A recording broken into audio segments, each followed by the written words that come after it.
Hello and welcome to your review, the long-awaited review of Doctor Who Season 1, The Empire of Death. I'm back to finish off the Season 1 reviews with the final installment of Empire of Death.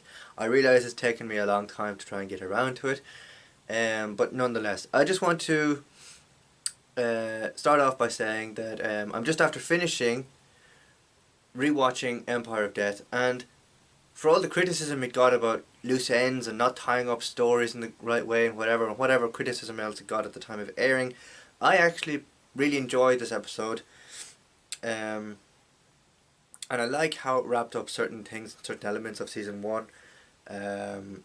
However, there are still some loose ends when it comes to the introduction of Ruby's mother into Ruby's life and stuff like that,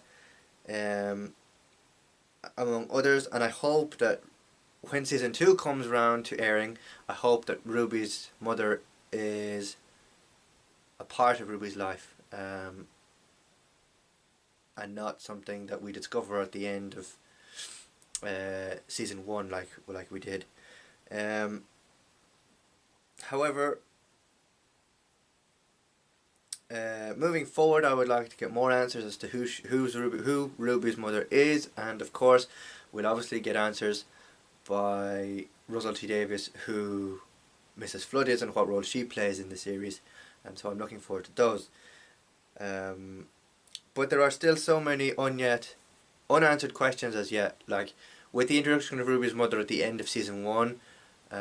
Is Ruby's foster mother Carla still going to be involved in Ruby's life, and all that needs to be sorted out as well. I really enjoyed this episode, and like I said, how this episode wrapped up certain things. And yes, I get this episode got criticism at the time of airing for not doing it the way it did it, for doing it the way it did, and there were still some criticisms levied at that too, and I'm all for the criticisms as long as we get answers in season 2 for those that we didn't get answers to in season 1.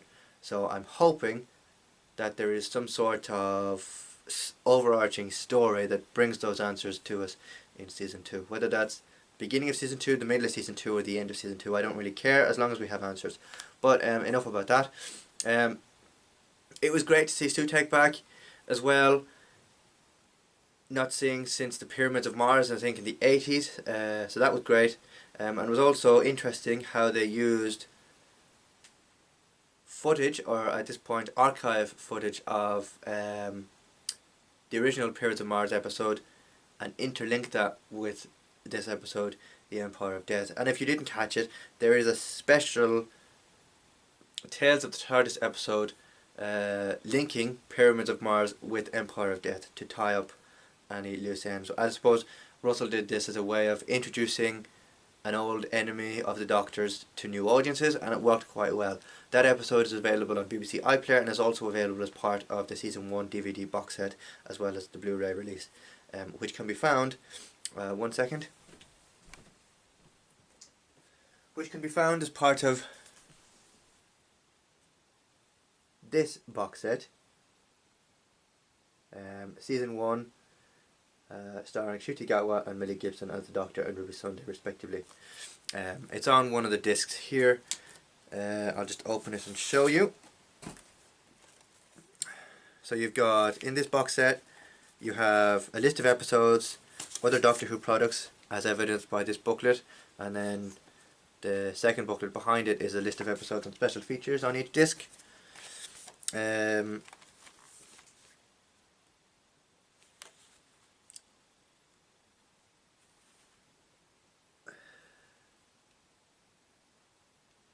Yeah, I believe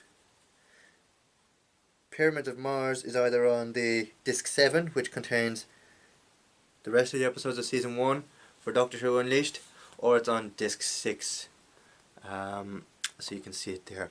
But it is part of the season 1 box set, and it's fairly easy to navigate once all the episodes are finished, and I quite like the box set. I'll have news on season 2 very soon, And of course, the war between the land and sea. That's news is currently on its way to us.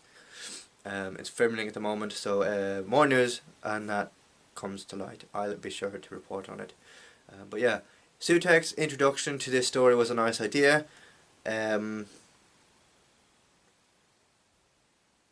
It was interesting to see how the character evolved between being a humanoid figure with a mask in the 80s to being a dog wrapped around the TARDIS with a sort of devilish demon look on his face.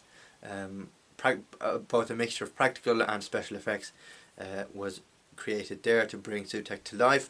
And we also had the original voice actor Gabriel Wolf return to voice Sutek, which I think was a nice touch. I think Gabriel Wolf is about in his 80s or 90s now. It's probably late 80s, early 90s. But yeah, that was a nice touch as well, and I hope we see more of Sutek going forward, as I think it's a really nice introduction as well. One thing I will say though is that when it was announced that Sutek was returning as the main villain, the god of evil or something, or however it was phrased at the time, I think a lot of fans were disappointed. They were angry, you know, especially for new fans coming on as a starting point for season 1, bit like Whittaker was a starting point in 2018 when she was the first female Doctor to portray the Doctor on TV. This kind of got a similar reception, you know, with people saying, oh, why introduce an old villain to new audiences when new audiences don't know who this is? And, you know, I get the point, you know, but also it was kind of unjustified at the same time. You had a really old monster which being introduced to a new audiences through season 1, but then you also had the supplementary episode of Pyramids of Mars, a reworking of Periods of Mars, introduced as part of the Tales of TARDIS episode, so that it would bring old and new viewers on board with the villain of the series. So that argument was sort of unjustified to a point, and they brought in Pyramids of Mars, reworking that episode to include it on BBC4 as well when it's time of broadcasting, and on the DVD to sort of bridge the gap between old and new fans. And it worked. I had no complaints over it. I thought it was very nicely done, very well done, and I very much enjoyed watching it when it was aired on BBC4, and of course watching it again on the DVD box set available now through any major retailer. Thank you very much for watching, and well, no, I won't go there yet. I have to give it a rating. As this is an episode part of split in 2 parts, I can give it a rating as a singular episode or as a rating as one episode with 2 parts conjoined together. Yeah, really enjoyed this episode. Would like to see more answers from season 2 in relation to the answers to the stuff we didn't get in season 1. I'm hoping it brings together some answers in season 2 going forward, and we get a satisfying conclusion to various things that we didn't get answers to in season 1. So that's my hope for it. We'll get more sort of answers and news in relation to who Mrs. Flood is, and the sort of role that she plays in Ruby's life, and of course going forward in the Doctor's life. I do hope, as she was mentioned a lot through season 1, that we do get a revisiting or a cameo appearance at least of Carol Ann Ford in season 2 at some point. Whether that's a cameo appearance, just a regular appearance, or a full-fledged sort of, not so much a cameo appearance, but a proper appearance going forward. The only reason I say this is because she was mentioned about 6 or 7 times in season 1, so why would you mention a character 6 or 7 times for the series and not have her show up later series? You know, it just doesn't make any sense. And the fact that Carol Ann Ford has come out a few weeks ago and said that she wants to participate in Doctor Who season, in Doctor Who with this era, whether that's a cameo appearance, a special appearance, or just to pay homage to William Hartnell and the likes of William Russell acting alongside Ncuti Gatwa and Millie Gibson, I think would be really nice. But to have the original actor come out and say that she would very much like a part in Doctor Who this era, and then to not act on it, I think there's something wrong there, and there has to be something worked out between Russell T Davies and the actor's agent in order to get that over the line.